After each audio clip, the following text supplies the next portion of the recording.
nafe-feel mo na ayaw ka na nila? Ayaw ka na nilang magkasama? Ayaw ka na nilang magkausap? It's okay. Don't mind them. Lumayo ka na lang sa kanila. Kahit pamilya mo pa yan, ha? Kahit barkada mo pa yan. They don't deserve your time. Sayang ang oras mo, ga. Sayang ang oras mo to please them to like and love you. Kasi ang feelings natin, alam mo, yung nararamdaman natin, valid yan eh. Pag nararamdaman mo yan, it means totoo yan. Kasi nakikita mo yan. Nafe-feel mo yan. Kaya kahit pamilya pa yan, barkada pa yan, iwasan mo na yung mga taong ganyan. Hindi yan nakakabuti sa'yo. Ang dami-dami kayang tao dito sa mundo, no?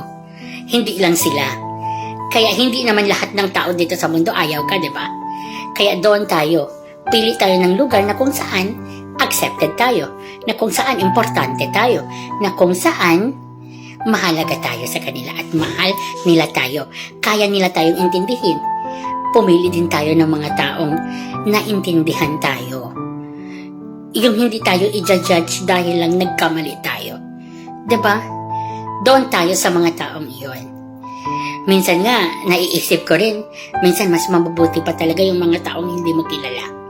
Kasi itatrato ka nila ng gaya ng pagtrato mo sa iba. Itatrato ka nila bilang isang tao. Diba? Ganun lang tayo. At lagi mong tandaan, ha? Ito ang parati nating tandaan. Our feelings are valid.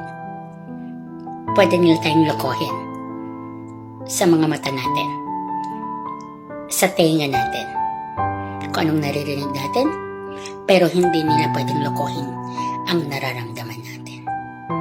Kaya ha, ikaw, mahalaga ka.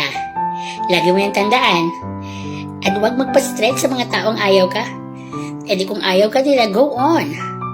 Basta ikaw, love na love mo sila. Correct?